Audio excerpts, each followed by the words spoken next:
Hey, everybody. Welcome to the 20th annual edition of SF DocFest. We have a lot of great films in store for you, and you've been lucky enough to see Anatomy of Wings. One of my favorites I got a chance to run across through programming. And with it, we have the filmmakers and some of the subjects here with the film. Thank you again for being here, everybody. Thanks so Um, much. so maybe if we can start, and if each person can kind of introduce themselves and their relationship to the film, and we'll.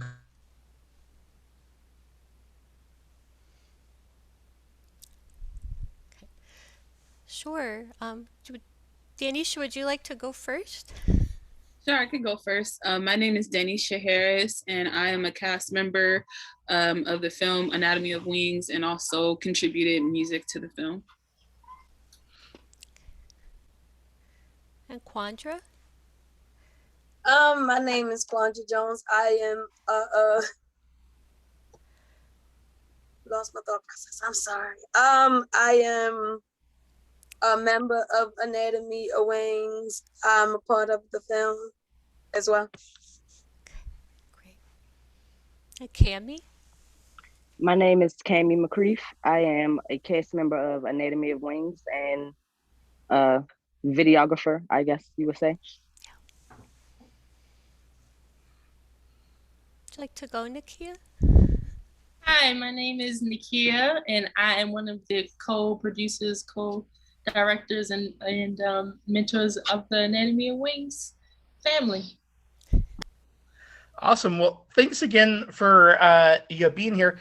Maybe a good place to start, Kristen Nikia, is what made you decide that there was kind of this larger story that you wanted to tell in a feature documentary, and how did you? Can you tell us a little bit about the kind of process, about how long the filming went, and how you kind of kept your stamina up throughout it? Sure. And I'm Kirsten, and I'm Kirsten D'Andrea Hollander, also co-director and co-producer. And this is a really important question for us, Chris, because we really didn't know. I think we knew deep in our hearts that we were doing something very special, but we really didn't know we were making a feature film. So it was literally just following what our hearts was telling us to do, our collective heart. And when did it kind of start coming together where you realized, oh, there was this larger story you wanted to tell? um, I think maybe for each of us, it might have been a different moment. For me, it was a moment, and this is actually Cami and Quandra, this is probably right before you joined us, so this was like in our first year, year and a half. Um, but we just one night we sat down and it didn't matter who was what age in the room. We had this very deep and profound conversation about just what it meant to be a woman, and that was the night we went somewhere new that night as a collective of women. And that was the moment I was like, I think we need to keep recording for all the other young women who can't be in the room with us. Mm. And so I guess that raises a question for Denisha, Quandra, and Cami. Like when these cameras are around, I know it's a little bit different than like when I was growing up because, like, everybody's phone is a camera nowadays. But Yeah. like, what did it feel like for this being documented? Like, did you like? Was it weird at all, or just the idea is that having a chance to kind of tell your story? And then once you knew it was going to get turned into a film, how did it make you feel? I would say for me, it made me feel a sense of purpose in what we were doing. Just because we had purpose because we were filming ourselves and like sharing the footage with each other. But as Kirsten said, we didn't really know what we were going to do with any of that footage at the time when we first started filming. So then as we kind of moved along, it kind of became more like, okay, this, as we started to move past like more of the video diary kind of filming and having more like inviting Kirsten and Kata and Nakia and everybody to come and film us doing other things in our life, it's kind of like we started to more so like edit, you know, as we were living. We were like, this is something important that I know someone else would benefit from seeing me experience. So let me make sure that this is documented. So it kind of just started going down that line where we kind of started to more shape what we wanted our story to be like at the end. She took the words like right out my mouth, literally.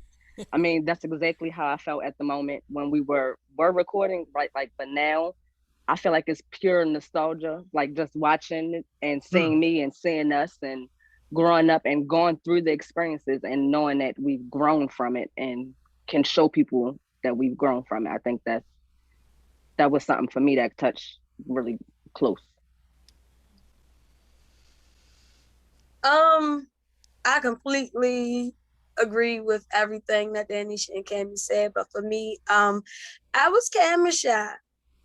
They were there, but I had to get used to seeing myself on camera. But you know, it was still comforting because I was still being me freely, but I just had to get used to seeing myself on camera. And it's cool because now you look back, just like Cammy said, you look back and you see like how much we've grown from where we were to where we are now, and it's beautiful. It's just beautiful to look back on. And you know, like looking back on it, right? What would you say, like, if you could kind of talk back to who you were originally, like, what's the kind of the piece of advice that you give them, about that kind of journey or kind of approach to life that now, the way that kind of your perspective is now? Or what sort of advice would you share to your younger self before the project began, do you think? For me, right now, I have a saying. I always tell people I'm built for it tough and I can handle anything. And I think that's something that I would have told myself then, because a lot of things that I felt and a lot of emotions that I went through, it was like so overwhelming for me to have to deal with it then. But now being able to conquer those feelings, yeah, I'm built for it tough. And I wish then I would have known the same thing that I know about me now. I would second what Cammy said. Looking at myself as a younger person and thinking about how the kind of feelings that I used to have, like Quandra said about being on camera or taking certain chances on things. I would tell myself, like, this is your story that you're building, and you don't really give yourself any credit by taking things easy or taking the easy way or not choosing to do a challenge just because it might be difficult or something you're unfamiliar with. Like, take the opportunity to have an epic story. Yeah. I would tell myself everything that Danisha and Cammy just said, basically. In that being a teenager, just take your time. Life is still going to be here. College, everything is still going to be here, but take the time to experience life and not rush through it. Because being an adult is really hard. But I basically just tell myself, take it easy, relax, listen. It's going to come together eventually. Just keep working at what you want. Do you think that you would want to have kind of a role similar to some of the other adults, in the film, in the sense of mentoring in regards to your own passions? Do you think at some point in time when you're older or even now? Or how do you think this process kind of has affected the way that you live life now?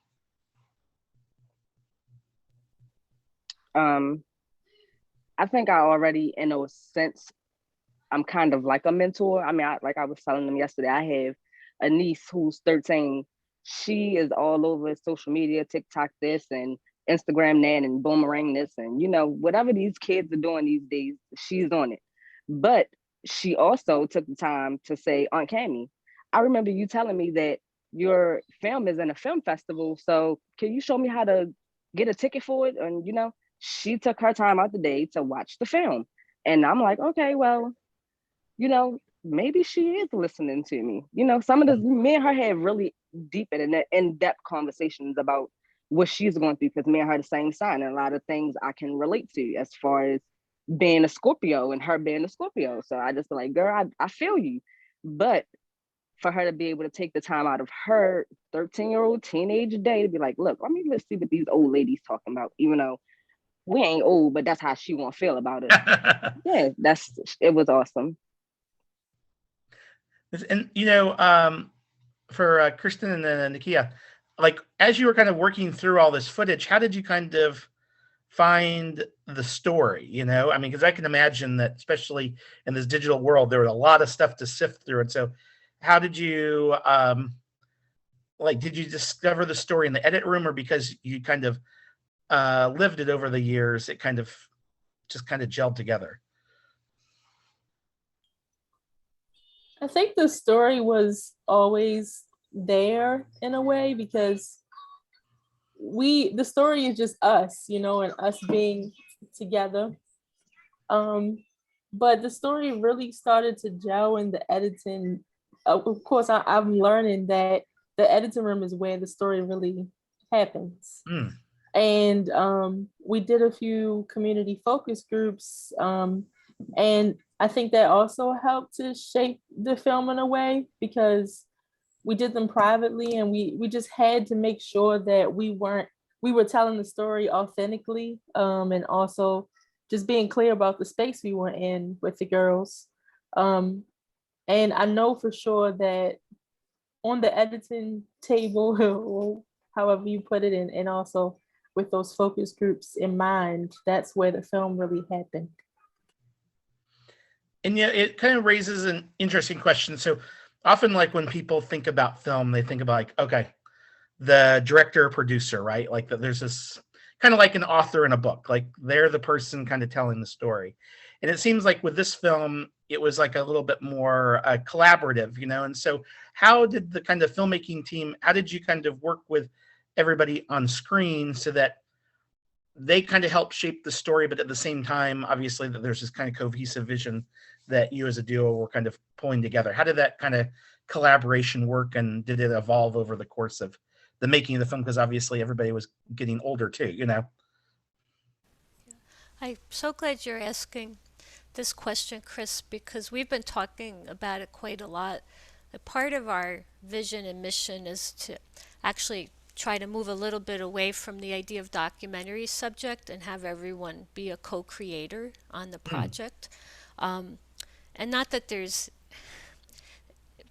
I think there's a shift when it's looked at that way, because then there is a real space for everyone to have a say in how their story is being shaped.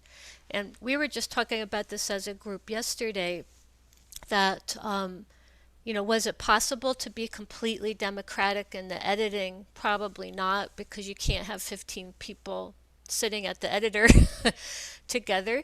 But we did our best to show the footage that these amazing young women were capturing every week, as best as we could in the classroom when we met on Thursdays. But Nakia was brilliant at organizing focus groups throughout Baltimore.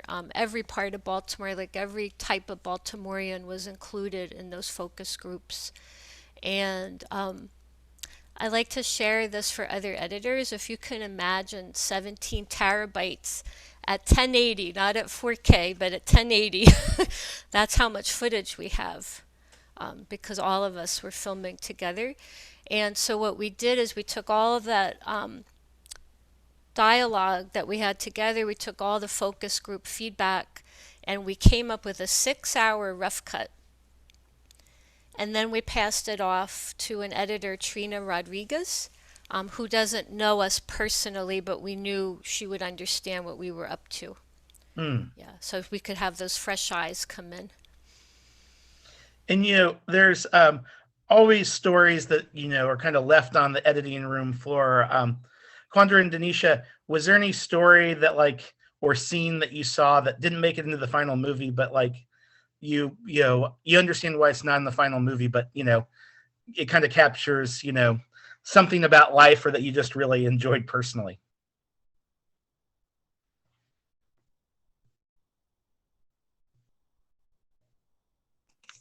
Um, okay.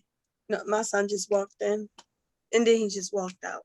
But no, nothing that comes to mind, I believe, is everything that's in the film that has made the cut or didn't that has made the cut speaks volumes for everybody in their life. But no, nothing right now comes to mind because I like everything about the film. So I can't really say that I don't that I have a favorite. I just love the film in general. I would say for me, like I don't like same thing Quandra said, like the film is the way that it should be, I think. And I think some of the behind the scenes or little extra scenes that we could have had in there are some of the moments of us producing our films that we made, because we made like 2 or 3 little short films to learn the process. We were working with Jane on like learning like actual like, filmmaking skills like for narratives. So and that was a really fun process, and everybody got a chance to like, get some like real usable, like we were like really serious about these films and there were some funny moments in the acting and everything. So that would have been funny to include. So I think about those scenes a lot. Brittany, and as we kind of wrap things up, I mean, one is just, thank you all for making a wonderful film. As you kind of get it out there in the world, what's the sort of impact that you hope to have, with the folks that, see it? And I always kind of tell our audiences at film festivals, like, we're the like grassroots street team for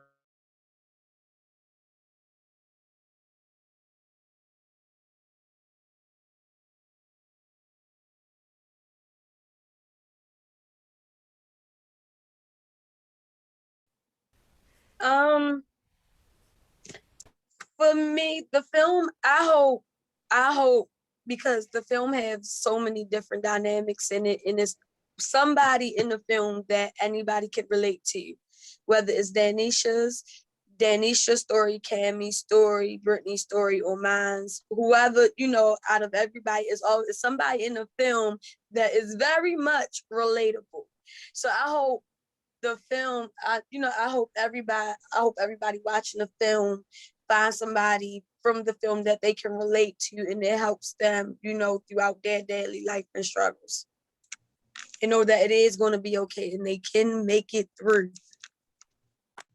That's neat. That is what's cool about a film where, you have several kind of people, is like, each person can connect to each person in different ways, and find different parts of each story kind of inspiring and relatable.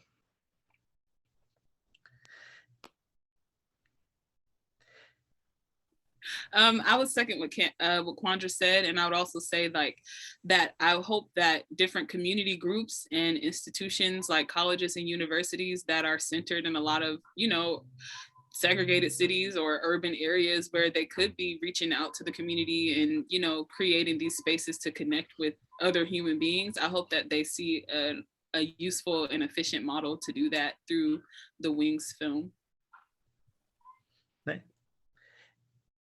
And is there a Facebook page or Twitter or Instagram that we should follow just to kind of follow the film and its story? Yes, you can follow us everywhere. We're on Twitter, Facebook, Instagram. Our website is anatomyofwings.com, and our Twitter account is anatomywings.doc. Our Instagram is anatomyofwingsdoc, and our Facebook is anatomyofwingsdoc. So please follow us and stay connected. And everybody, like, just kind of share and let them know about this wonderful film you saw, and encourage people to bring it to their town. So thanks again for being part of SF Doc Fest, everybody, and all that you all are doing in life. Really appreciate it. Yeah. Thanks so much, Chris. Thank you.